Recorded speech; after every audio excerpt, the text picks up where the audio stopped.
देशां विदेशों बैठे साढ़े सारे दर्शक जो समय जुड़ चुके हैं डीडी पंजाबी दे नाल उन्हां दा निੱਘਾ स्वागत करते हैं जी। प्रोग्राम खास खबर एक नज़र दे विच मैं नवजोत कौर। अखबारां दीयां खबरां जदों असीं पढ़दे हां सुणदे हां बहुत सारे सवाल साडे ज़हन दे विच घुमदे ने ते अहम खबरां कई वारी इस तरह दी हुंदियां ने जिन्हां नूं असीं अखों परोखे नहीं कर सकदे। उन्हां खबरां ते झात पाउणी लाजमी हो जांदी है, उन्हां दा मुलांकण करना लाजमी हो जांदा, जिस बारे साडा साथ दिंदे ने स्टूडियो दे विच आए हुए माहिर मेहमान जिन्हां दा लंबा तजर्बा हंडाया हुंदा पत्रकारी दे खेतर दे विच। सो अज दे माहिर साडे स्टूडियो च पहुंच चुके हैं जो अज दीयां ताज़ा खबरां ते साडे नाल चर्चा करनगे। आओ तुहानूं मिलवाउंदे हां ते उन्हां दा स्वागत करदे हां सीनियर पत्रकार देसराज काली जी दा। देसराज जी स्टूडियो च बहुत बहुत स्वागत है। खबर पहली दी गल करदे हां, जिस तरह दर्शक भी जाणदे ने कि खेती आर्डीनेंस का मामला भखिया होया काफ़ी दिनों तो ते देसराज जी हुण जिहड़ी गल सामने अज दी प्रमुख खबर है कि इस बिल नूं लैके कांग्रेस का जिहड़ा वफद है वो कैप्टन साहब की अगवाई दे विच मिलण जा रहा राजपाल जी नूं। की मंगां ने उन्हां दीयां, की गलबात रहेगी पूरी?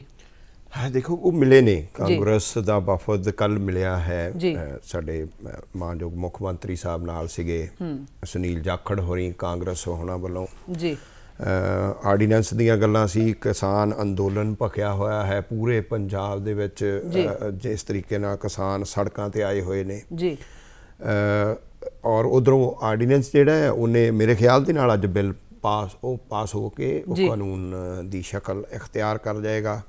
सेंटर गवर्नमेंट कहती है कि इदों क्रांतिकारी कोई बिल नहीं है, फैसला नहीं है सरकार दा, किसान दे कोल ऑप्शनस होणगियां। किसान कहता है कि साडा मिनिमम सपोर्ट प्राइस जिहड़ा ये देखो खास करके पंजाब जी और नाल हरियाणा और पश्चिमी उत्तर प्रदेश जी इत्थे दी किसानी जिहड़ी है वो बहुत ज़्यादा प्रभावित होएगी इन्हां सारे तो। जो देखा जा रहा, जो किसान कह रहे हैं, जो माहिर कह रहे हैं, आर्थिक माहिर कह रहे हैं, खेती नाल जुड़े हुए माहिर एक्सपर्ट जिहड़े कह रहे हैं। जिहड़ी खबर दी तुसीं गल कीती है कांग्रेस दा वफद खास करके मुख मंत्री होरां दा जाना, मानयोग राजपाल होरां नूं मिलना और उन्होंने किसान अंदोलन दे मद्देनज़र जिहड़ा आर्डीनेंसां दे विरोध के वजों तो है ही है, उन्होंने एक अपनी टिप्पणियां हैं, अपने बयान ख्यालात हैं, उन्होंने अपना क्या है वो पिछली डिबेट भी चली कि इस तरीके दे नाल केंद्रीय मंत्री होरां ने कह दिता कि पंजाब दे मुख मंत्री होनी उस मीटिंग विच सन और उन्होंने उहदा जवाब मंग लिया फिर मुख मंत्री होरां ने। तो वो विरोध तो है ही है कांग्रेस वालों और साडी सूबा सरकार ने मता पास कर दिता सीगा इन्हां सारे ऑर्डीनेंस दे विरोध दे विच, जिहदे विच बीजेपी ते अकालियां नूं छड्ड के बाकी सारियां पार्टियां शामिल सीगियां। तो उन्होंने इस अंदोलन दे मद्देनज़र पंजाब दी सुरक्षा दी चिंता करदिआं मानयोग राजपाल होरां नूं मंग पत्र ये दिता है कि भाई पाकिस्तान किसी तरीके की भी खेड जो खेडना चाहता हुंदा ते जिहड़ी अनरैस्ट आ पंजाब दे विच जिहड़ी अनरैस्ट आ ना उहदे ते सानू सूबे नूं भी और साडी सेंटर गवर्नमेंट नूं भी किते ना किते सानू इस सारे दा ध्यान रखना चाहिए है। ये मंग पत्र कांग्रेस उन्होंने दिता है कल राजपाल होरां नूं जिहड़ी तुसीं वफद जिहड़ा मिलिया। एक पासे उन्होंने राजपाल नूं जिहड़ा अपना मंग पत्र दिता, दूजे पासे जे पंजाब दीयां जथेबंदियां की गल करिए, पंजाब दीयां 11 किसान जथेबंदियां जिहड़ियां कल चंडीगढ़ वल कूच कीतियां, अपना मंग पत्र उन्होंने भी देना सी। चंडीगढ़ सरहद ते उन्हां नूं रोकिया गया और उन्हां नूं मना कर दिता गया राजपाल वल्लों मंग पत्र लैण तो, फिर फाइनली उन्होंने उत्थे उन्हां दे घर दे अगे धरना दिता। यह देखो ये भी कई घटनावां दुखांतक हुंदियां ने जदों इहो जिहे अंदोलन चल रहे हुंदे ने जां जदों इहो जिहे सरकारां दे फैसले वो फैसले जिथे आवाम नूं लग रहा हुंदा असीं लुੱਟੇ पुੱਟੇ गए हैं, बिल्कुल असीं वो पंजाबी किसान जिस वेले भारत का पेट भुखा आ, जिस वेले इन्हां ने ये भी नहीं देखिया कि असीं अपने ग्राउंड वाटर लैवल जिहड़ी आ साडे पानी धरती हेठले पानी दी तग्गी 80 जगह तो रैड जोन च असीं लै गए उहनूं साडे ਉਹਨੂੰ ਫਸਲੀ ਚੱਕਰ ਕਹੀਏ, ਉਹ ਝੋਨੇ ਦੀ ਪੈਦਾਵਾਰ ਕਹੀਏ, ਉਹ ਕਣਕ ਦੀ ਪੈਦਾਵਾਰ ਕਹੀਏ, ਜਿਹਦੀ ਲੋੜ ਹੈ ਜਿਸ ਵੇਲੇ ਭੁੱਖਾ ਮਰ ਰਿਹਾ ਸਾਡਾ ਆਵਾਮ, ਲੋਕ ਭੁੱਖੇ ਮਰ ਰਹੇ ਨੇ, ਭਾਰਤ ਭੁੱਖਾ ਮਰ ਰਿਹਾ, ਉਸ ਵੇਲੇ ਇਹਨਾਂ ਸੂਬਿਆਂ ਨੇ ਹਰੀ ਕ੍ਰਾਂਤੀ ਲੈ ਕੇ ਆਂਦੀ, ਆਪਣੇ ਪਿੰਡੇ ਤੇ ਜ਼ਹਿਰਾਂ ਬੀਜੀਆਂ, ਬਿਲਕੁਲ ਸਹੀ, ਔਰ ਲੋਕਾਂ ਦਾ ਮੂੰਹ ਭਰਿਆ, ਪੇਟ ਭਰਿਆ, ਉਹਨਾਂ ਦੇ ਪੇਟ ਨੂੰ ਅੰਨ ਦਿੱਤਾ, ਰੋਟੀ ਦਿੱਤੀ। ਕਿੰਨੇ ਪੂਲ ਦੀਆਂ ਗੱਲਾਂ ਚੱਲਦੀਆਂ ਨੇ ਕਿ ਕਿੰਨਾ ਅਨਾਜ ਜਿਹੜਾ ਸੀਗਾ ਉਹ ਫਿਰ FCI ਵਾਲਾ ਜਿਹੜੇ ਸ਼ਾਂਤਾ ਕੁਮਾਰ ਹੋਰਾਂ ਦੀ ਕਮੇਟੀ ਜਿਨ੍ਹਾਂ ਨੇ ਸਿਫਾਰਿਸ਼ ਕੀਤੀ ਹੈ ਇਸ ਵੈਲ ਦੀ, ਉਹ ਚਾਹੇ ਫਿਰ ਕਹੀ ਜਾਣ ਕਿ FCI ਜਿਹੜੀ ਸਭ ਤੋਂ ਕਰਪਟ ਏਜੰਸੀ है इंडिया की, उन्होंने अपना बयान है 2-3 दिन पहला दा, पर भाई तुसीं फिर मरदी किसानी की बांह फिर किहने फड़नी हुंदी? बिल्कुल सही। ਉਹ ਨਾ ਸਾਡੀਆਂ ਸੂਬਾ ਸਰਕਾਰਾਂ ਨੇ ਨਾ ਸਾਡੀ ਸੈਂਟਰ ਸਰਕਾਰਾਂ ਨੇ। ਜੇ ਇਹੋ ਜਿਹੀਆਂ ਵਿਜ਼ਨ ਦੀਆਂ ਗੱਲਾਂ ਹੀ ਹੁੰਦੀਆਂ ਆ ਤਾਂ ਸਾਡੇ ਕੋਲ ਕਿੱਡੀਆਂ ਯੂਨੀਵਰਸਿਟੀਆਂ PAU ਆ, ਕਿੱਡੇ ਅਸੀਂ ਹਾਥੀ ਬੰਨੇ ਹੋਏ ਨੇ ਭਾਈ। ਉਦੋਂ ਤੱਕ ਕਿਸਾਨਾਂ ਨੂੰ ਤੁਸੀਂ ਡਾਇਵਰਸੀਫਿਕੇਸ਼ਨ ਦੀਆਂ ਗੱਲਾਂ ਚੱਲਣ ਡਈਆਂ ਨੇ ਪਿਛਲੇ 3 ਦਹਾਕਿਆਂ ਤੋਂ, ਤੇ ਡਾਇਵਰਸੀਫਿਕੇਸ਼ਨ ਦੇ ਨਾਂ ਦੇ ਉੱਤੇ ਜੇ ਉਹ ਸੂਰਜਮੁਖੀ ਬੀਜਦਾ ਹੈ ਤਾਂ ਉਹਨੂੰ ਫੁੱਲ ਗੰਗਾ ਤਾਰਨੇ ਪੈਂਦੇ ਆ, ਜੇ ਉਹ ਮੈਂਥਾ ਬੀਜਦਾ ਹੈ ਤਾਂ ਉਹਦੇ ਪਲਾਂਟ ਸੜ ਜਾਂਦੇ ਆ, ਉਹ ਜੇ ਮੱਕੀ ਬੀਜਦਾ ਤਾਂ ਉਹਨੂੰ ਉਹ ਮਿਨੀਮਮ ਸਪੋਰਟ ਪ੍ਰਾਈਸ ਮੱਕੀ ਤੇ ਵੀ ਹੈਗਾ ਨਾ, ਬਾਕੀ ਫਸਲਾਂ ਤੇ ਵੀ ਹੈ ਨਾ। ਤੇ ਅੱਜ ਤੱਕ ਕਦੇ ਸੁਣਿਆ ਉਹਨਾਂ ਨੂੰ ਮਿਨੀਮਮ ਸਪੋਰਟ ਪ੍ਰਾਈਸ ਮਿਲਿਆ ਹੋਵੇ? ਕਦੇ ਵੀ ਨਹੀਂ। ਸਾਡੇ ਸਟੇਟ ਸਰਕਾਰਾਂ ਜਾਂ ਸਾਡੀ ਸੈਂਟਰ ਸਰਕਾਰ ਨੇ ਕਿਸਾਨੀ ਮਾਮਲਿਆਂ ਨੂੰ ਲੈ ਕੇ ਅਸੀਂ ਖੇਤੀ ਆਧਾਰਿਤ ਸੂਬਾ ਆ ਔਰ ਦੇਸ਼ ਆ ਪੂਰਾ ਖੇਤੀ ਦੇ ਉੱਤੇ ਡਿਪੈਂਡ ਕਰਦਾ ਸਾਡਾ। ਮੈਨੂੰ ML ਡਾਰਲਿੰਗ ਹੋਣੀ ਚੇਤੇ ਆਉਂਦੇ ਨੇ, 1925 ਦੇ ਕਰੀਬ ਦੀਆਂ ਗੱਲਾਂ ਨੇ।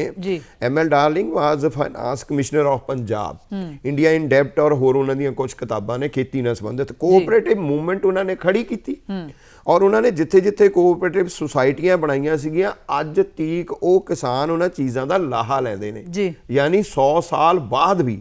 ਸੋ ਇਹੋ ਜਿਹਾ ਕੋਈ ਵਿਜ਼ਨ, ਕੋਈ ਵਿਜ਼ਨਰੀ ਤੁਹਾਨੂੰ ਅਸੀਂ ਕਿਉਂ ਪ੍ਰਤਾਪ ਸਿੰਘ ਕੈਰੋਂ ਸਾਡੇ ਮਾਨਯੋਗ ਮੁੱਖ ਮੰਤਰੀ ਸੀਗੇ, ਅਸੀਂ ਉਹਨਾਂ ਨੂੰ ਕਿਉਂ ਵਾਰ-ਵਾਰ ਯਾਦ ਕਰਦੇ ਹਾਂ? ਅਸੀਂ PAU ਨੇ ਜੜ ਬੰਨੀ ਹਰੀ ਕ੍ਰਾਂਤੀ ਦੀ, ਤੇ PAU ਕੌਣ ਲੈ ਕੇ ਆਇਆ? ਤੁਸੀਂ ਬੰਨ ਕਿੰਨੇ ਲਾਇਆ? ਲੈਂਡ ਕੰਸੋਲੀਡੇਸ਼ਨ ਕਿੰਨੇ ਕਰਵਾਈ? PGI ਕੌਣ ਲੈ ਕੇ ਆਇਆ? ਇੱਕ ਵਿਜ਼ਨ ਰੱਖਣ ਵਾਲਾ ਚੀਫ ਮਿਨਿਸਟਰ ਉਹਨਾਂ ਤੋਂ ਬਾਅਦ ਮੈਨੂੰ ਪੰਜਾਬ 'ਚ ਨਹੀਂ ਲੱਭਾ ਜਿਹਦੇ ਨਾਲ ਅਸੀਂ ਅੱਜ ਕਿਸਾਨੀ ਦੇ ਸੰਕਟ ਨੂੰ ਚਾਹੇ ਉਹ ਤੁਸੀਂ ਕੇਂਦਰ ਦੇ ਗਲ ਪਾ ਦਿਓ ਤੇ ਚਾਹੇ ਤੁਸੀਂ ਸਟੇਟ ਦੇ ਗਲ ਪਾ ਦਿਓ, ਕਿਸੇ ਦੇ ਪਾ ਦਿਓ, ਪਰ ਸੰਕਟ ਖੜਾ ਹੋਇਆ ਔਰ ਇਹਦੇ ਵਿੱਚ ਸਾਡੀਆਂ ਸਰਕਾਰਾਂ ਦੋਸ਼ੀ ਨੇ।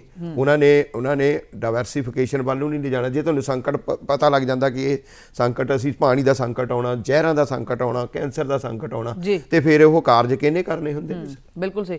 ਔਰ ਜਦੋਂ ਕਿਸਾਨਾਂ ਦੀ ਗੱਲ ਕਰਦੇ ਆ ਉਹ ਗੁੱਸੇ 'ਚ ਨੇ ਔਰ ਉਹਨਾਂ ਨੇ 25 ਤਰੀਕ ਨੂੰ ਪੰਜਾਬ ਬੰਦ ਦਾ ਵੀ ਜਿਹੜੀ ਘੋਸ਼ਣਾ ਉਹਨਾਂ ਨੇ ਕਰ ਦਿੱਤੀ ਹੈ। ਦੂਜੇ ਪਾਸੇ ਇਸ ਬਿੱਲ ਦੇ ਵਿਰੋਧ ਦੇ ਵਿੱਚ ਕੇਂਦਰੀ ਮੰਤਰੀ ਨੇ ਜਿਹੜੇ ਹਰਸਿਮਰਤ ਕੌਰ ਬਾਦਲ, ਉਹਨਾਂ ਦਾ ਅੱਜ ਇੱਕ ਬਿਆਨ ਜਿਹੜਾ ਸਾਹਮਣੇ ਆਇਆ ਕਿ ਉਹ ਆਪਣੇ ਪਦਵੀ ਤੋਂ ਅਸਤੀਫਾ ਦੇ ਸਕਦੇ ਨੇ। ਦੇਸਰਾਜ ਗਾਲੀ ਜੀ, ਕਿੰਨਾ ਕੁ ਅਸੀਂ ਉਹਨਾਂ ਬਿਆਨਾਂ ਨੂੰ ਸਪਸ਼ਟ ਮੰਨਦੇ ਹਾਂ ਜਾਂ ਫਿਰ ਅਸੀਂ ਉਹਨੂੰ ਇੱਕ ਸਵਾਲੀਆ ਨਿਸ਼ਾਨ ਦੇ ਘੇਰੇ 'ਚ ਹੀ ਰੱਖਾਂਗੇ? ਇਹ ਕੁਝ ਅਖਬਾਰਾਂ ਦੇ ਵਿੱਚ ਮੈਂ ਦੇਖ ਰਿਹਾ ਸੀ ਕਿ ਪੰਜਾਬੀ ਅਖਬਾਰਾਂ ਦੇ ਵਿੱਚ ਦੋ ਤਰ੍ਹਾਂ ਨਾਲ ਸੀ। ਇੱਕ ਤਾਂ ਉਹਨਾਂ ਵੱਲੋਂ ਬਿਆਨ ਵਰਗੀ ਹਾਲਤ ਸੀ, ਪਰ ਹਾਲਾਂਕਿ ਉਹ ਵੀ ਚੱਕ ਦੇ ਘੇਰੇ 'ਚ ਸੀ ਕਿ ਉਹਨਾਂ ਨੇ ਡਾਇਰੈਕਟ ਬਿਆਨ ਦਿੱਤਾ ਆ। ਪਰ ਇੱਕ ਅਖਬਾਰ ਨੇ ਕਿਹਾ ਸੀ ਕਿ ਅਫਵਾਹਾਂ ਬਣੀਆਂ ਹੋਈਆਂ ਸੀਗੀਆਂ ਕਿ ਹੋ ਸਕਦਾ ਹਰਸਿਮਰਤ ਬਾਦਲ ਹੋਰੀ ਇਸ ਮਾਮਲੇ 'ਚ ਲਾ ਕੇ ਅਸਤੀਫਾ ਦੇ ਦੇਣ। ਪਰੰਤੂ ਜਿੰਨੀ ਕਿਰਕਰੀ ਜੇ ਪੋਲੀਟੀਕਲ ਦੇਖਣਾ ਹੋਵੇ ਇਸ ਮਾਮਲੇ ਦੇ ਵਿੱਚ ਸ਼੍ਰੋਮਣੀ ਅਕਾਲੀ ਦਲ ਵਾਲਿਆਂ ਦੀ ਹੋਈ ਆ, ਕਿਉਂਕਿ ਮੁੱਖ ਮੰਤਰੀ ਹੋਰਾਂ ਦਾ ਅੱਜ ਵੀ ਉਹ ਬਿਆਨ ਆ ਕਿ ਭਾਈ ਇਹਨਾਂ ਨੇ ਜੇ ਕੋਰ ਕਮੇਟੀ 'ਚ ਯੂ ਟਰਨ ਲਿਆ ਆ, ਤੇ ਜਿਸ ਵੇਲੇ ਅਸੀਂ ਮਤਾ ਪਾਸ ਕਰ ਰਹੇ ਸੀਗੇ ਵਿਧਾਨ ਸਭਾ ਦੇ ਵਿੱਚ, ਉਸ ਵੇਲੇ ਇਹ ਕਿੱਥੇ ਸੀਗੇ? ਉਸ ਵੇਲੇ ਉਹ ਆਰਡੀਨੈਂਸਾਂ ਦੇ ਫੇਵਰ ਦੇ ਵਿੱਚ ਬਿਆਨ ਦੇ ਰਹੇ ਸੀਗੇ। ਬਿਲਕੁਲ, ਕੱਲ ਉਹਨਾਂ ਨੇ ਕੁਝ ਦਿਨ ਪਹਿਲਾਂ ਦੀ ਇਹ ਖਬਰ ਵੀ ਹੈ, ਉਹਨਾਂ ਨੇ ਕਿਹਾ ਕਿ ਜਿਹੜਾ ਖੇਤੀ ਆਰਡੀਨੈਂਸ ਬਿੱਲ ਹੈ ਬਿਲਕੁਲ ਜਾਇਜ਼ ਹੈ। ਡੈਫੀਨੇਟਲੀ ਔਰ ਜਿਸ ਵੇਲੇ ਬਿੱਲ ਪੇਸ਼ ਹੋ ਰਿਹਾ ਉਸ ਵੇਲੇ ਉਹ ਗੈਰ ਹਾਜ਼ਰ ਨੇ। ਹਰਸਿਮਰਤ ਬਾਦਲ ਹੋਰੀ ਵੀ ਗੈਰ ਹਾਜ਼ਰ ਨੇ, ਸੁਖਬੀਰ ਬਾਦਲ ਹੋਰੀ ਵੀ ਗੈਰ ਹਾਜ਼ਰ ਨੇ। ਕੱਲ ਬਿਆਨ ਦੇ ਕੇ ਕਹਿੰਦੇ ਨੇ ਕਿ ਅਸੀਂ ਸਾਡੇ ਨਰੇਸ਼ ਗੁਜਰਾਲ ਜੀ ਹੋਣੀ ਸਾਡੇ ਪ੍ਰਤੀਨਿਧ ਨੇ ਅਕਾਲੀ ਦਲ ਤੋਂ ਰਾਜ ਸਭਾ ਦੇ ਵਿੱਚ, ਉਹਨਾਂ ਦਾ ਬਿਆਨ ਵੀ ਸੀ ਕਿ ਅਸੀਂ ਵਿਪ ਜਾਰੀ ਕੀਤਾ ਹੈ ਉਹਨਾਂ ਨੇ ਦੋਨਾਂ ਨੇ ਕਿ ਸਾਡੇ ਜਿਹੜੇ ਸੰਸਦ ਮੈਂਬਰ ਨੇ ਉਹ ਇਹਨਾਂ ਬਿੱਲਾਂ ਦਾ ਵਿਰੋਧ ਕਰਨਗੇ। ਉਹ ਭਾਈ ਬਿੱਲਾਂ ਦਾ ਵਿਰੋਧ ਕਰੋਗੇ, ਗੱਦੀਆਂ ਤੁਸੀਂ ਸਾਂਭੀਆਂ ਹੋਈਆਂ ਨੇ, ਤੁਸੀਂ ਮੰਤਰੀ ਹੋ, ਤੁਸੀਂ ਸੰਸਦ ਮੈਂਬਰ ਹੋ, ਤੁਸੀਂ ਉਹਨਾਂ ਨਾਲ ਮਿਲ ਕੇ NDA ਦੇ ਭਾਈਵਾਲ ਹੋ ਤੁਸੀਂ, ਔਰ ਤੁਸੀਂ ਕਿਸਾਨੀ ਦੇ ਹਿੱਤਾਂ ਦੀ ਪਾਰਟੀ ਆਪਣੀ ਦੱਸਦੇ ਹੋ, ਔਰ ਜਦੋਂ ਕਿਸਾਨੀ ਦੇ ਹਿੱਤਾਂ ਦੀ ਗੱਲ ਆਉਂਦੀ ਆ ਫਿਰ ਤੁਹਾਨੂੰ ਆਪਣੀ ਕੁਰਸੀ ਦਿਖਣ ਲੱਗ ਪੈਂਦੀ ਆ। ਮੇਰੇ ਖਿਆਲ ਦੇ ਨਾਲ ਜਿਹਨੇ ਅਸਤੀਫਾ ਦੇਣਾ ਹੁੰਦਾ ਨਾ ਉਹ ਉਡੀਕਦਾ ਨਹੀਂ ਹੁੰਦਾ, ਕਿਉਂਕਿ ਬਿੱਲ ਤਾਂ ਪਾਸ ਹੋ ਜਾਣੇ ਨੇ, ਕਿਸਾਨ ਸੜਕਾਂ ਤੇ ਨੇ, ਕਿਸਾਨਾਂ ਦੇ ਕੋਲੋਂ ਤਾਂ ਮੰਗ ਪੱਤਰ ਵੀ ਨਹੀਂ ਲੈ ਰਹੇ, ਮਤਲਬ ਕੇਂਦਰ ਸਰਕਾਰ ਦੇ ਨੁਮਾਇੰਦੇ ਨਹੀਂ ਨਾ ਉਹ, ਮਤਲਬ ਤੁਸੀਂ ਮੰਗ ਪੱਤਰ ਤਾਂ ਇੱਕ ਵੈਸੇ ਹੀ ਇੱਕ ਨੈਤਿਕ ਫਰਜ਼ ਬਣ ਜਾਂਦਾ ਹੁੰਦਾ ਹੈ ਕਿ ਯਾਰ ਕਿਸਾਨ ਦਾ ਸੰਕਟ ਆਫਟਰ ਆਲ ਇਹਨਾਂ ਦੀ ਬਾਂਹ ਕਿੰਨੇ ਫੜਨੀ ਹੈ? ਇਹ 7 ਬਗਾਨੇ ਨੇ। ਜੇ ਚੀਫ ਮਿਨਿਸਟਰ ਹੋਣਾ ਨੇ ਉਹਨਾਂ ਦੇ ਸਾਰੇ ਕੇਸ ਖਾਰਜ ਕਰਨ ਦੀ ਗੱਲ ਕਹਿ ਦਿੱਤੀ ਆ ਤੇ ਭਾਈ ਉਹਨਾਂ ਦੀ ਇਹ ਡਿਊਟੀ ਬਣਦੀ ਆ, ਉਹਨਾਂ ਦੇ ਉੱਤੇ ਕਾਹਦਾ ਫਿਰ ਇਹੋ ਜਿਹੇ ਮਰਹਲਿਆਂ ਦੇ ਵਿੱਚ ਜਿਸ ਵੇਲੇ ਅਸੀਂ ਕਰੋਨਾ ਵਰਗੀ ਨਾਮੁਰਾਦ ਬਿਮਾਰੀ ਦੇ ਨਾਲ ਜੂਝ ਰਹੇ ਆ, ਪੂਰੇ ਵਰਲਡ ਜੂਝ ਰਿਹਾ ਹੈ, ਉਸ ਵੇਲੇ ਤੁਸੀਂ ਕਿਸਾਨੀ ਨੂੰ ਮਤਲਬ ਮਾਰਨ ਲਈ ਧੱਕ ਰਹੇ ਆ ਸੜਕਾਂ ਦੇ ਉੱਤੇ। ਬਿਲਕੁਲ। ਸੋ ਮੈਨੂੰ ਲੱਗਦਾ ਇਹ ਕਿਤੇ ਨਾ ਕਿਤੇ ਸਾਨੂੰ ਸੰਵੇਦਨਾ, ਸਾਡੀਆਂ ਸਰਕਾਰਾਂ ਨੂੰ ਵੀ ਸੰਵੇਦਨਾ ਕਿਤੇ ਨਾ ਕਿਤੇ ਦਿਖਾਉਣੀ ਪਏਗੀ, ਔਰ ਜਿਹੜੇ ਆਰਥਿਕ ਮਾਹਿਰ ਨੇ ਉਹਨਾਂ ਦੀਆਂ ਗੱਲਾਂ ਦੇ ਮੱਦੇ ਨਜ਼ਰ ਕੋਈ ਇਹੋ ਜਿਹੇ ਫੈਸਲੇ ਲੈਣੇ ਚਾਹੀਦੇ ਹਨ। ਖੇਤੀ ਆਰਡੀਨੈਂਸ ਦੀ ਗੱਲ ਕਰਦੇ ਉਸ ਤੋਂ ਬਾਅਦ ਜਿਹੜਾ ਅਹਿਮ ਮੁੱਦਾ ਹੈ ਰਾਜ ਸਭਾ ਦੇ ਵਿੱਚ ਉਹ ਛਾਇਆ ਰਿਹਾ ਚੀਨ ਨੂੰ ਲੈ ਕੇ। ਸਰਕਾਰ ਨੇ ਇਹ ਦੇਸਰਾ ਜੀ ਦਾਅਵਾ ਕੀਤਾ ਕਿ ਪਿਛਲੇ 6 ਮਹੀਨਿਆਂ ਤੋਂ ਜਿਹੜੀ ਸਰਹੱਦ ਹੈ ਭਾਰਤ ਚੀਨ ਦੀ ਉੱਥੇ ਕੋਈ ਵੀ ਘੁਸਪੈਠ ਜਿਹੜੀ ਨਹੀਂ ਹੋਈ। ਔਰ ਦੂਜੇ ਪਾਸੇ ਜਿਹੜੇ ਸਾਡੇ ਰੱਖਿਆ ਮੰਤਰੀ ਨੇ ਰਾਜਨਾਥ ਸਿੰਘ ਉਹਨਾਂ ਨੂੰ ਬੁਲਾਇਆ ਗਿਆ ਸਪਸ਼ਟੀਕਰਨ ਦੇਣ ਦੇ ਲਈ। ਜਾਂ ਅੱਜ ਉਹ ਆਪਣਾ ਸਪਸ਼ਟੀਕਰਨ ਉੱਥੇ ਦੇਣਗੇ ਮੇਰੇ ਖਿਆਲ ਦੇ ਨਾਲ। ਅੱਜ ਦੇ ਜਿਸ ਵੇਲੇ ਆਪਾਂ ਖਬਰਾਂ ਦੀ ਡਿਸਕਸ਼ਨ ਕਰ ਰਹੇ ਹਾਂ ਤੇ ਉਹ ਸਾਰੇ ਦਾ ਸਾਰਾ ਚੱਲ ਰਿਹਾ ਹੋਏਗਾ ਸਾਰਾ। ਪਰ ਜਿਹੜੇ ਸਾਡੇ ਸਟੇਟ ਗ੍ਰਹਿ ਮੰਤਰੀ ਰਾਏ ਹੁਣੀ ਆ ਉਹਨਾਂ ਦੇ ਬਿਆਨ ਦੇ ਉੱਤੇ ਇਹ ਹੋ ਹੱਲਾ ਹੋਇਆ ਕਿਉਂਕਿ ਉਹਨਾਂ ਨੇ ਇਹ ਕਿਹਾ ਸੀਗਾ ਨਿਤਿਆਨੰਦ ਰਾਏ ਹੋਣੀ ਸਾਡੇ ਰਾਜ ਗ੍ਰਹਿ ਮੰਤਰੀ ਨੇ ਉਹਨਾਂ ਨੇ ਇਹ ਬਿਆਨ ਦੇ ਦਿੱਤਾ ਸੀ ਕਿ 6 ਮਹੀਨਿਆਂ ਤੋਂ ਉੱਥੇ ਕੋਈ ਵੀ ਘੁਸਪੈਠ ਨਹੀਂ ਹੋਈ ਤੇ ਕਾਂਗਰਸ ਨੇ ਫਿਰ ਬਾਹਰ ਆਣ ਕੇ ਉਹਨਾਂ ਨੂੰ ਇਸ ਮਾਮਲੇ ਦੇ ਉੱਤੇ ਇਹ ਬਹੁਤ ਜ਼ਿਆਦਾ ਧੂੜ ਪੜ ਗਿਆ, ਬਹੁਤ ਜ਼ਿਆਦਾ, ਕਿਉਂਕਿ ਮਸਲਾ ਤਾਂ ਇਹ ਸੰਕਟ ਦੀ ਘੜੀ ਦੇ ਵਿੱਚੋਂ ਅਸੀਂ ਲੰਘਣ ਡਏ ਹਾਂ। ਅਸੀਂ ਟੈਨਸ਼ਨ ਵੀ ਦੇਖੀ ਆ, ਅਸੀਂ 3 ਵਾਰ ਇਹਨਾਂ ਦਿਨਾਂ ਦੇ ਵਿੱਚ ਹੀ 3 ਵਾਰੀ ਜਿਹੜੀ ਗੋਲੀਬਾਰੀ ਦੀ ਘਟਨਾ ਵੀ ਆ 45 ਸਾਲਾਂ 'ਚ ਪਹਿਲੀ ਵਾਰ ਆ ਕਿ ਸਾਡੇ ਉਸ ਬਾਰਡਰ ਲੱਦਾਖ ਵਾਲੇ ਉਸ ਪੈਂਗੋਂਗ ਵਾਲੇ ਬਾਰਡਰ ਦੇ ਉੱਤੇ ਚਾਈਨਾ ਵੱਲੋਂ ਹਵਾਈ ਫਾਇਰ ਜਿਹੜੇ ਹੋਇਆ ਜੀ ਔਰ ਉਹ 3 ਵਾਰ ਹੋਏ ਆ। ਔਰ ਫਿਰ ਅਸੀਂ ਕਾਂਗਰਸ ਨੇ ਇਹ ਘੇਰਦਿਆਂ ਮੰਤਰੀ ਨੂੰ ਘੇਰਦਿਆਂ ਰਾਏ ਹੋਰਾਂ ਨੂੰ ਘੇਰਦਿਆਂ ਇਹ ਕਿਹਾ ਹੈ ਕਿ ਭਾਈ ਜੇ ਫਿਰ ਉੱਧਰੋਂ ਘੁਸਪੈਠ ਚੀਨ ਵੱਲੋਂ ਨਹੀਂ ਹੋਈ ਤਾਂ ਜਿਹੜੇ ਸਾਡੇ ਜਵਾਨਾਂ ਨੇ ਸ਼ਹਾਦਤਾਂ ਦਿੱਤੀਆਂ ਹੈ ਨਾ, ਜਿਨ੍ਹਾਂ ਨੂੰ ਅਸੀਂ ਸੈਲਿਊਟ ਵੀ ਕੀਤਾ, ਅਸੀਂ ਸ਼ਰਧਾਂਜਲੀਆਂ ਦਿੱਤੀਆਂ, ਅਸੀਂ ਵੱਡੇ ਫੰਡਾਂ ਦੀ ਐਲਾਨ ਵੀ ਕੀਤੀ, ਪੰਜਾਬ ਦੇ ਵੀ ਸੀਗੇ ਉਹਦੇ ਵਿੱਚੋਂ ਭਾਰਤ ਵਾਸੀ ਨੇ, ਉਹ ਤਾਂ ਫਿਰ ਸਾਡੇ ਜਵਾਨ ਜਿਹੜੇ ਨੇ ਉਹ ਤਾਂ ਆਪਣੇ ਦੇਸ਼ ਲਈ ਕੁਰਬਾਨੀਆਂ ਕਰਦੇ ਨੇ ਨਾ। ਉਹ ਕਾਂਗਰਸ ਨੇ ਫਿਰ ਸਵਾਲ ਕੀਤਾ ਕਿ ਭਾਈ ਆਇਆ ਉਹ ਜਿਹੜੀਆਂ ਸ਼ਹਾਦਤਾਂ ਸੀ ਆਇਆ ਇਹ ਉਹਨਾਂ ਦੀ ਬੇਅਦਬੀ ਨਹੀਂ ਹੈ? ਬਿਲਕੁਲ ਕਿ ਜੇ ਜਾਂ ਫਿਰ ਘੁਸਪੈਠ ਸਾਡੇ ਫੌਜੀਆਂ ਨੇ ਕੀਤੀ ਹੈ, ਸਾਡੇ ਜਵਾਨਾਂ ਨੇ ਘੁਸਪੈਠ ਕੀਤੀ ਹੈ। ਸੋ ਉਹਨੂੰ ਲੈ ਕੇ ਖਾਸਾ ਤਨਾਤਨੀ ਜਿਹੜੀ ਹੈ ਉਹ ਅੱਜ ਮੈਨੂੰ ਲੱਗਦਾ ਪਾਰਲੀਮੈਂਟ ਦੇ ਵਿੱਚ ਵੀ ਇਹ ਥੋੜੀ ਸਰਗਰਮੀ ਵਾਲਾ ਖਬਰ ਹੋਏਗੀ। ਜੀ ਰਾਜ ਸਭਾ ਦੇ ਨਾਲ ਮਿਲਦੀ ਗੱਲ ਲੋਕ ਸਭਾ ਦੀ ਕਰਦੇ ਹਾਂ ਤੇ ਉੱਥੇ ਵੀ ਜਿਹੜਾ ਬੈਂਕ ਸੋਧ ਬਿੱਲ ਹੈ ਦੇਸਰਾ ਜੀ ਉਹ ਵਿਰੋਧ ਦੇ ਬਾਵਜੂਦ ਜ਼ੁਬਾਨੀ ਵੋਟਾਂ ਦੇ ਨਾਲ ਹੀ ਪਾਸ ਕਰ ਦਿੱਤਾ ਗਿਆ ਤੇ ਹੁਣ ਇਹਦੇ ਤਹਿਤ ਕੀ ਅਸਰ ਜਿਹੜਾ ਹੋਏਗਾ? ਦੇਖੋ ਇਹ ਜਿਹੜੀ ਕੋਆਪਰੇਟਿਵ ਬੈਂਕਾਂ ਦਾ ਮਾਮਲਾ ਸੀ ਉੱਥੇ ਬਹੁਤ ਜ਼ਿਆਦਾ ਸਮੱਸਿਆਵਾਂ ਆਉਂਦੀਆਂ ਸੀਗੀਆਂ, ਬੈਂਕਾਂ ਦੇ ਸੰਕਟ ਦੀ ਗੱਲ ਸੀਗੀ। ਵਿਰੋਧ ਹੋਇਆ ਇਸ ਬਿੱਲ ਦਾ ਵੀ ਖਾਸਾ ਵਿਰੋਧ ਸੀਗਾ ਉਹ ਕਿਉਂਕਿ ਉਹਨੂੰ ਫਿਰ ਜਦੋਂ ਸਟੇਟਾਂ ਦੇ ਮਾਮਲੇ ਦੇ ਉੱਤੇ ਵਿਚਾਰਿਆ ਜਾਣਾ ਹੈ ਜਾਂ ਹੋਰ ਸਾਰਾ ਉਹ ਹੁਣ ਕੋਆਪਰੇਟਿਵ ਬੈਂਕਸ ਜਿਹੜੀਆਂ ਨੇ ਉਹ ਸਾਰੀਆਂ ਰਿਜ਼ਰਵ ਬੈਂਕ ਦੇ ਸਿੱਧਾ ਅੰਡਰ ਜਿਹੜੀਆਂ ਉਹ ਆ ਜਾਣਗੀਆਂ ਇਸ ਕਾਨੂੰਨ ਦੇ ਤਹਿਤ ਜਿਹੜਾ ਉੱਥੇ ਪਾਸ ਕਰ ਦਿੱਤਾ ਗਿਆ ਹੈ। ਮੇਰੇ ਖਿਆਲ ਦੇ ਨਾਲ 2-3 ਰਾਵਾਂ ਨੇ ਥੋੜਾ ਵਿਰੋਧੀ ਪਾਰਟੀ ਵਿਰੋਧ ਕਰਦੀ ਸੀਗੀ, ਉਹਨਾਂ ਦਾ ਬਹੁਤਾ ਪੱਖ ਤਾਂ ਨਹੀਂ ਸੀ ਪਰ ਬੈਂਕਿੰਗ ਆਰਥਿਕਤਾ ਨਾਲ ਜੁੜੇ ਹੋਏ ਲੋਕਾਂ ਦਾ ਜੇ ਪੱਖ ਮੈਂ ਜੋ ਅਖਬਾਰਾਂ ਦੇ ਵਿੱਚ ਪੜ੍ਹ ਰਿਹਾ ਸੀਗਾ ਉਹਦੇ ਨਾਲ ਕਿਤੇ ਨਾ ਕਿਤੇ ਕੋਈ ਸਾਹ ਲੈਣਗੀਆਂ ਕੋਆਪਰੇਟਿਵ ਬੈਂਕਾਂ ਜਿਹੜੀਆਂ ਪਿਛਲੇ ਸਮੇਂ ਦੇ ਵਿੱਚ ਅਸੀਂ ਦੇਖਿਆ ਮਹਾਰਾਸ਼ਟਰ ਦੇ ਵਿੱਚ ਔਰ ਆਲੇ ਦੁਆਲੇ ਕਿੰਨਾ ਕੋਆਪਰੇਟਿਵ ਬੈਂਕਾਂ ਦਾ ਕਿੱਡਾ ਵੱਡਾ ਸੰਕਟ ਖੜਾ ਹੋ ਗਿਆ ਸੀਗਾ, ਲੋਕਾਂ ਦੇ ਪੈਸੇ ਦਾ ਮਾਮਲਾ ਹੋ ਜਾਂਦਾ ਹੈ। ਔਰ ਇਹ ਉਹ ਬੈਂਕਾਂ ਹੁੰਦੀਆਂ ਜਿਹੜੀਆਂ ਥੱਲੜੇ ਲੈਵਲ ਤੇ ਲੋਕਾਂ ਦੇ ਥੋੜੇ ਜਿਹੇ ਇਨਵੈਸਟਮੈਂਟਸ, ਥੋੜੇ ਜਿਹੇ ਵਿਆਜ ਜਾਂ ਆਪਣੇ ਛੋਟੇ ਕਾਰੋਬਾਰਾਂ ਨੂੰ ਚਲਾਉਣ ਦੇ ਵਿੱਚ ਉਹ ਉਹਨਾਂ ਦੀ ਮਦਦ ਕਰਦੀਆਂ। ਗੱਲ ਅਗਲੇ ਕਰਦੇ ਹਾਂ ਕਰੋਨਾ ਮਹਾਮਾਰੀ ਦੀ ਕਿ ਕੋਵਿਡ-19 ਟੀਕੇ ਨੂੰ ਲੈ ਕੇ ਜਿਹੜੀ ਖਬਰ ਆਈ ਹੈ ਸਾਹਮਣੇ, ਜਿੱਥੇ ਇੱਕ ਪਾਸੇ ਭਾਰਤ ਦੇ ਵਿੱਚ ਕਰੋਨਾ ਦੇ ਮਾਮਲੇ 50 ਲੱਖ ਤੋਂ ਪਾਰ ਹੋ ਚੁੱਕੇ ਨੇ, ਦੂਜੇ ਪਾਸੇ ਆਕਸਫੋਰਡ ਦੇ ਕੋਵਿਡ-19 ਟੀਕੇ ਦੇ ਕਲੀਨਿਕਲ ਪ੍ਰੀਖਣ ਦੀ ਜਿਹੜੀ ਮਨਜ਼ੂਰੀ ਹੈ ਉਹ ਭਾਰਤ ਦੇ ਵਿੱਚ ਦੇਸਰਾ ਜੀ ਮਿਲ ਗਈ ਹੈ। ਦੂਜੇ ਪਾਸੇ ਜੇ ਰੂਸ ਦੀ ਗੱਲ ਕਰੀਏ ਤਾਂ ਰੂਸ ਨੇ ਵੀ ਇਹ ਗੱਲ ਕਹੀ ਹੈ ਕਿ ਜਿਹੜਾ ਕਰੋਨਾ ਵੈਕਸੀਨ ਦਾ ਸਪੁਤਨਿਕ 5 ਹੈ ਉਹਦੇ 10 ਕਰੋੜ ਟੀਕੇ ਜਿਹੜੇ ਉਹ ਭਾਰਤ ਨੂੰ ਦੇਗਾ। ਇਹ ਦੇਖੋ ਇਹ ਪੋਜ਼ਿਟਿਵ ਖਬਰਾਂ ਹੁੰਦੀਆਂ ਨੇ, ਸਾਡੇ ਸਾਇੰਟਿਸਟ, ਸਾਡੇ ਸਿਹਤ ਵਿਗਿਆਨੀ ਸਾਡੇ ਲੱਗੇ ਹੋਏ ਨੇ ਪੂਰੇ ਵਰਲਡ ਦੇ ਵਿੱਚ ਹੀ ਲੱਗੇ ਹੋਏ ਨੇ। ਕੁਛ ਕਈ ਵਾਰ ਕੁਛ ਕਾਰਪੋਰੇਟ ਘਰਾਣੇ ਵੀ ਲੱਗੇ ਹੁੰਦੇ ਨੇ, ਉਹਨਾਂ ਦਾ ਹਿੱਤ ਜਿਹੜੇ ਜੁੜੇ ਹੁੰਦੇ ਨੇ। ਬਹਰਹਾਲ ਜਦੋਂ ਰਿਸਰਚ ਹੁੰਦੀਆਂ ਨੇ ਉਸ ਵੇਲੇ ਇਹੋ ਜਿਹੀਆਂ ਮਹਾਮਾਰੀਆਂ ਦੇ ਮੱਦੇ ਨਜ਼ਰ ਜਦੋਂ ਅਸੀਂ ਗੱਲ ਕਰਨੀ ਹੁੰਦੀ ਹੈ ਤਾਂ ਸਾਨੂੰ ਇਹਦਾ ਪੋਜ਼ਿਟਿਵ ਹੀ ਦੇਖਣਾ ਚਾਹੀਦਾ ਕਿ ਹਾਂ ਭਾਈ ਜੇ ਇਹ ਸੰਕਟ ਆਇਆ ਹੋਇਆ, ਜੇ ਲਾਗ ਦੀ ਬਿਮਾਰੀ ਆਈ ਹੋਈ ਆ, ਅਸੀਂ ਬਾਰ-ਬਾਰ ਆਪਣੇ ਇਸ ਮੀਡੀਅਮ ਰਾਹੀਂ ਜਿੱਥੇ ਵੀ ਅਸੀਂ ਜਾਂਦੇ ਹਾਂ, ਅਸੀਂ ਪੱਤਰਕਾਰੀ ਦੇ ਖੇਤਰ ਨਾਲ ਜੁੜੇ ਹੋਏ ਹਾਂ ਤੇ ਲੋਕਾਂ ਨੂੰ ਇਹਤਿਆਤ ਰੱਖਣ ਦਾ ਕਿ ਤੁਸੀਂ ਆਪਣੇ ਹੱਥ ਸਾਫ਼ ਰੱਖਣੇ ਆ, ਮਾਸਕ ਪਾ ਕੇ ਰੱਖਣਾ ਆ, ਭੀੜ ਭਰੀਆਂ ਥਾਵਾਂ ਤੇ ਨਹੀਂ ਜਾਣਾ, ਜਨਤਕ ਥਾਵਾਂ ਤੇ ਥੁੱਕੋ ਨਾ ਜਾਂ ਹੋਰ ਜੋ ਵੀ ਇਹਤਿਆਤ ਬਾਰ-ਬਾਰ ਅਸੀਂ ਸਾਡੇ ਟੀਵੀ ਚੈਨਲਾਂ ਰਾਹੀਂ ਲੋਕਾਂ ਤੱਕ, ਕਿਉਂਕਿ ਅੱਜ ਤੀਕ ਦੀ ਜੋ ਰਿਸਰਚ ਹੈ, ਕਿਉਂਕਿ ਅਜੇ ਵੈਕਸੀਨ ਦੀ ਗੱਲ ਜੇ ਅਸੀਂ ਕਰਦੇ, ਟੀਕਾਕਰਨ ਦੀ ਗੱਲ ਕਰਦੇ ਹਾਂ, ਤੇ ਕਿਹੜੇ ਵੇਲੇ ਇਹ ਪ੍ਰੀਖਣ ਸਫਲ ਹੋਣਗੇ, ਪਹਿਲੇ ਪੜਾਅ 'ਚੋਂ, ਦੂਜੇ ਪੜਾਅ 'ਚੋਂ, ਤੀਜੇ ਪੜਾਅ 'ਚੋਂ, ਜੇ ਮਾਹਿਰਾਂ ਦੀ ਦੇਖਦੇ ਹਾਂ ਤਾਂ ਮੈਨੂੰ ਲੱਗਦਾ ਕਿ ਇਸ ਸਾਲ ਤਾਂ ਨਹੀਂ ਇਹ ਅਜੇ ਆਉਣ ਲੱਗਾ। ਤਾਂ ਉਹਦਾ ਹੱਲ ਕੀ ਆ ਫਿਰ? ਸਾਨੂੰ ਇਹਤਿਆਤ ਹੀ ਉਹਦਾ ਹੱਲ ਹੈ। ਇਹ ਪੋਜ਼ਿਟਿਵ ਖਬਰਾਂ ਨੇ, ਰੂਸ ਵੱਲੋਂ ਖਬਰਾਂ ਆਉਣਾ ਜਾਂ ਸਾਨੂੰ ਆਕਸਫੋਰਡ ਵੱਲੋਂ ਪਰਮਿਸ਼ਨ ਮਿਲ ਜਾਣਾ ਇਸ ਵੈਕਸੀਨ ਦੀ ਤਿਆਰੀ ਦੀ, ਇਹ ਸਵਾਗਤਯੋਗ ਖਬਰਾਂ ਨੇ।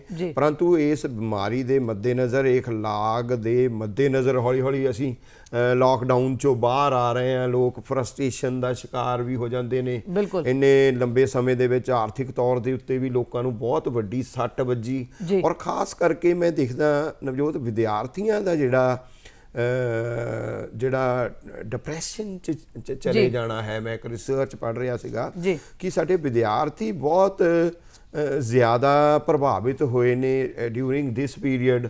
ਜੇ ਆਨਲਾਈਨ ਕਲਾਸਿਸ ਸ਼ੁਰੂ ਹੋਈਆਂ ਨੇ ਤਾਂ ਉਹਨਾਂ ਨੂੰ ਸੰਕਟ ਆ ਗਿਆ, ਬੱਚਿਆਂ ਨੂੰ ਵੀ ਸੰਕਟ ਆ ਗਿਆ, ਵੱਡੇ ਵਿਦਿਆਰਥੀਆਂ ਨੂੰ ਵੀ ਸੰਕਟ ਆ ਗਿਆ, ਆਰਥਿਕ ਤੌਰ ਤੇ ਸੰਕਟ ਆ ਗਿਆ। ਪ੍ਰੀਖਿਆਵਾਂ ਦੀ ਜਦੋਂ ਇਹਨਾਂ ਦੀ ਅਸੀਂ ਗੱਲ ਕਰਦੇ ਹਾਂ ਉੱਥੇ ਵੀ ਕੁਐਸਚਨ ਮਾਰਕ ਹੈ। ਤੁਸੀਂ ਦੇਖੋ ਨਾ, ਸਾਡੀ ਉਹ ਕੁੜੀ ਸੁਮਨ ਬਹਾਦਰ ਕੁੜੀ ਹੈ, ਜਿਹਨੇ ਮੋਬਾਈਲ ਆਪਣਾ ਆਨਲਾਈਨ ਸਟੱਡੀ ਵਾਸਤੇ ਕਿਸ ਤਰ੍ਹਾਂ ਮਾਪਿਆਂ ਨੇ ਗਰੀਬ ਉਹ ਲੈ ਕੇ ਦਿੱਤਾ ਤੇ ਕੁੜੀ ਉਹ ਲੜ ਪਈ ਔਰ ਉਹਨੂੰ ਬਹਾਦਰੀ ਦਾ ਮੈਡਲ ਮਿਲਿਆ ਔਰ ਉਹਨੂੰ ਆਨਰ ਕੀਤਾ ਗਿਆ। ਜਲੰਧਰ ਦੀ ਉਹ ਕੁੜੀ ਹੈ। ਤਾਂ ਉਸ ਸਾਰੀ ਸਾਈਕੋਲੋਜੀ ਦੇ ਵਿੱਚੋਂ ਲੰਘਦੇ ਹਾਂ ਅਸੀਂ ਵਿਦਿਆਰਥੀਆਂ ਦਾ ਦੇਖਦੇ ਹਾਂ। ਜੇ ਹੌਲੀ ਹੌਲੀ ਅਸੀਂ ਕੁਦਰਤ ਅੱਗੇ ਹੀ ਕੀਤਾ ਜਾ ਸਕਦਾ ਹੈ ਕਿ ਭਾਈ ਜੇ ਕੋਈ ਸਰਕਾਰਾਂ ਵੀ ਇਹਤਿਆਤ ਦੇ ਨਾਲ ਔਰ ਮਾਪਿਆਂ ਦੀ ਇਹਤਿਆਤ ਦੇ ਨਾਲ, ਸਕੂਲਾਂ ਦੀ ਇਹਤਿਆਤ ਦੇ ਨਾਲ ਬਖਰੇਵਾਂ ਰੱਖ ਕੇ ਜੇ ਹੌਲੀ ਹੌਲੀ ਸਕੂਲ ਵੀ ਸਾਡੇ ਸ਼ੁਰੂ ਹੋ ਜਾਣਗੇ ਤਾਂ ਮੈਨੂੰ ਲੱਗਦਾ ਅਸੀਂ ਥੋੜਾ ਜਿਹਾ ਸਾਹ ਵਿਦਿਆਰਥੀ ਵੀ ਸੌਖਾ ਲੈਣਗੇ। ਜੀ ਅਗਲੀ ਖਬਰ ਦੀ ਗੱਲ ਕਰਦੇ ਕਿ ਬੈਂਕ ਕਰਮਚਾਰੀਆਂ ਦੇ ਵੱਲੋਂ ਬੈਂਕ ਕਰਮਚਾਰੀ ਬਣ ਕੇ ਜਿਹੜੀ ਆਨਲਾਈਨ ਠੱਗੀ ਹੈ, ਬਹੁਤ ਪਿਛਲੇ ਸਮੇਂ ਤੋਂ ਅਸੀਂ ਉਹਦੇ ਨਾਲ ਜੂਝ ਰਹੇ ਹਾਂ। ਅਗਰ ਹੁਣ ਅਸੀਂ ਗੱਲ ਕਰਦੇ ਹਾਂ ਤਾਂ ਸੰਗਰੂਰ ਦੇ ਨਾਲ ਜੁੜੀ ਹੋਈ ਦੇਸਰਾ ਜੀ ਖਬਰ ਹੈ ਕਿ ਉੱਥੇ ਇੱਕ ਉਹਨਾਂ ਨੇ ਗਰੋਹ ਫੜਿਆ ਜਿਹਦੇ ਵਿੱਚ 6 ਲੋਕਾਂ ਨੂੰ ਗ੍ਰਿਫਤਾਰ ਕੀਤਾ ਗਿਆ। ਉਹਨਾਂ ਕੋਲੋਂ 90 ਸਿਮ ਤੇ ਪੌਣੇ 9 ਲੱਖ ਦੇ ਕਰੀਬ ਜਿਹੜਾ ਕੈਸ਼ ਬਰਾਮਦ ਕੀਤਾ ਗਿਆ। ਵੱਡੀ ਗਿਣਤੀ ਦੇ ਵਿੱਚ ਮੋਬਾਈਲ ਵੀ ਸੀਗੇ ਉਹਨਾਂ। ਤੁਸੀਂ 90 ਸਿਮ ਦਾ ਅੰਦਾਜ਼ਾ ਲਾ ਲਓ। ਸੈਕੰਡ ਇਹ ਹੋ ਗਿਆ ਹੈ ਨਵਜੋਤ ਕਿ ਜਿਸ ਤਰੀਕੇ ਦੇ ਨਾਲ ਅਸੀਂ ਹਾਈ ਟੈਕ ਹੋ ਗਏ, ਬੈਂਕਿੰਗ ਦੇ ਵਿੱਚ ਸਾਨੂੰ ਆਨਲਾਈਨ ਫੈਸਿਲਿਟੀਜ਼ ਮਿਲਣੀਆਂ ਸ਼ੁਰੂ ਹੋ ਗਈਆਂ। ਜਾਂ ਕੋਵਿਡ ਦੇ ਮੱਦੇਨਜ਼ਰ ਅਸੀਂ ਬੈਂਕਾਂ ਦੀਆਂ ਲਾਈਨਾਂ ਤੋਂ ਅਵੋਇਡ ਕਰਨ ਵਾਸਤੇ ਉਹ ਗੂਗਲ ਬੈਂਕ ਹੋਰ ਜੋ ਵੀ ਸਾਡੇ ਕੋਲ ਫੈਸਿਲਿਟੀ ਐਪ ਯੂਜ਼ ਕਰਨੇ ਸ਼ੁਰੂ ਕਰ ਦਿੱਤੇ। ਤਾਂ ਮੈਂ ਦੇਖ ਰਿਹਾ ਕਿ ਇਸੇ ਪੀਰੀਅਡ ਦੇ ਵਿੱਚ ਫਿਰ ਜਿਹੜੇ ਸਾਈਬਰ ਕ੍ਰਾਈਮ ਹੈ, ਬਿਲਕੁਲ ਸਾਈਬਰ ਕ੍ਰਾਈਮ, ਉਹ ਪੈਸੇ ਨੂੰ ਲੈ ਕੇ ਸਾਈਬਰ ਕ੍ਰਾਈਮ ਬਹੁਤ ਤਿੱਖੇ ਰੂਪ ਦੇ ਵਿੱਚ ਤੁਸੀਂ ਹੁਣ ਇਹ ਦੇਖਦੇ ਹੋ। ਫਿਰ ਅੱਜ ਹੁਣ ਸਿਮ ਲੈਣਾ ਕਿੱਡਾ ਔਖਾ ਹੈ, ਬਿਲਕੁਲ ਭਾਈ। ਪਰ ਸਿਮ ਲੈਣ 90 ਸਿਮ ਲੈਣ ਤੁਹਾਨੂੰ ਆਧਾਰ ਕਾਰਡ ਨਾਲ ਦੇਣਾ ਪੈਂਦਾ ਹੈ, ਤੁਹਾਨੂੰ ਆਪਣਾ ਆਈ ਕਾਰਡ ਨਾਲ ਦੇਣਾ ਪੈਂਦਾ ਹੈ, ਤੁਹਾਡੇ ਸੈਲਫ ਅਟੈਸਟਡ ਸਾਰੇ ਡਾਕੂਮੈਂਟਸ ਹੁੰਦੇ ਨੇ, ਉਹਦੇ ਤੋਂ ਬਗੈਰ ਤਾਂ ਮਿਲਦੇ ਨਹੀਂ। ਪਰ ਇਹਨਾਂ ਨੇ ਉਹ ਡਾਟਾ ਕਿੱਥੋਂ ਲਿਆ, ਉਹ ਸੌਫਟ ਡਾਟਾ ਕਿੱਥੋਂ ਲਿਆ? ਸੋ ਉਹ ਸਾਰੇ ਦਾ ਸਾਰਾ ਜਿਹੜਾ ਸਾਡਾ ਜਿੱਦਾਂ ਜਿੱਦਾਂ ਅਸੀਂ ਇੰਟਰਨੈਟ ਤੇ ਡਿਪੈਂਡ ਹੋ ਗਏ, ਜਿੱਦਾਂ ਅਸੀਂ ਹਾਈ ਟੈਕ ਹੋ ਗਏ, ਜਿੱਦਾਂ ਅਸੀਂ ਸਾਈਬਰ ਤੇ ਡਿਪੈਂਡੈਂਟ ਹੋ ਗਏ, ਉਦਾਂ ਹੀ ਸਾਈਬਰ ਕ੍ਰਾਈਮ ਨੇ ਵੀ ਸਾਡੇ ਜਿਹੜੇ ਸਾਈਬਰ ਕ੍ਰਾਈਮ ਨੂੰ ਦੇਖਣ ਵਾਲੇ ਸੈੱਲ ਵੀ ਉਹ ਇੰਨੇ ਅਪਡੇਟ ਨਹੀਂ ਹੈਗੇ। ਸਾਡੀ ਪੁਲਿਸਿੰਗ ਦੇ ਕੋਲ ਅਪਡੇਸ਼ਨ ਨਹੀਂ ਹੈ ਉਹ ਸਾਰੀ ਦੀ ਸਾਰੀ। ਅਸੀਂ ਸੀਸੀਟੀਵੀ ਕੈਮਰੇ ਤਾਂ ਲਵਾ ਲੈ, ਪਰ ਉਹ ਸੀਸੀਟੀਵੀ 'ਚ ਕੈਦ ਹੋਏ ਲੋਕਾਂ ਨੂੰ ਸਾਈਬਰ ਦੇ ਥਰੂ ਲੱਭਣਾ ਕਿੱਦਾਂ, ਇੰਟਰਨੈਟ ਦੇ ਥਰੂ ਲੱਭਣਾ ਕਿੱਦਾਂ ਆ, ਉੱਥੇ ਅਸੀਂ ਕਿਤੇ ਨਾ ਕਿਤੇ ਕਮਜ਼ੋਰ ਹੈਗੇ ਆ। ਸੋ ਨਵੀਂ ਟੈਕਨੋਲੋਜੀ 'ਚ ਸਾਡੀ ਇਨਵੋਲਵਮੈਂਟ ਦੇ ਨਾਲ ਹੀ ਨਵੀਂ ਟੈਕਨੋਲੋਜੀ ਰਾਹੀਂ ਕ੍ਰਾਈਮ ਜਿਹੜਾ ਹੈ ਉਹ ਪੂਰੇ ਭਾਰਤ ਦੇ ਵਿੱਚ ਹੀ, ਨਾਟ ਓਨਲੀ ਇਨ ਪੰਜਾਬ, ਪੂਰੇ ਭਾਰਤ ਦੇ ਵਿੱਚ ਹੀ ਤੁਹਾਨੂੰ ਇਹੋ ਜਿਹੀਆਂ ਖਬਰਾਂ ਜਿਹੜੀਆਂ ਬਹੁਤ ਦੇਖਣ ਨੂੰ ਮਿਲੀਆਂ। ਜੀ ਦੇਸਰਾਜ ਕਾਲੀ ਜੀ, ਹੁਣ ਘੜੀ ਦੀਆਂ ਸੂਈਆਂ ਸਾਨੂੰ ਇਸ਼ਾਰਾ ਕਰ ਰਹੀਆਂ ਨੇ ਇਜਾਜ਼ਤ ਲੈਣ ਦਾ। ਅੱਜ ਦੀਆਂ ਸੁਰਖੀਆਂ ਤੇ ਤੁਸੀਂ ਸਾਡੇ ਨਾਲ ਚਰਚਾ ਕੀਤੀ, ਸਟੂਡੀਓ 'ਚ ਹਾਜ਼ਰ ਹੋਏ, ਤੁਹਾਡਾ ਬਹੁਤ ਬਹੁਤ ਧੰਨਵਾਦ। ਤੇ ਦਰਸ਼ਕ ਜੋ ਇਸ ਸਮੇਂ ਜੁੜੇ ਹੋਏ ਨੇ ਡੀਡੀ ਪੰਜਾਬੀ ਦੇ ਨਾਲ, ਉਹਨਾਂ ਦਾ ਵੀ ਬਹੁਤ ਬਹੁਤ ਧੰਨਵਾਦ।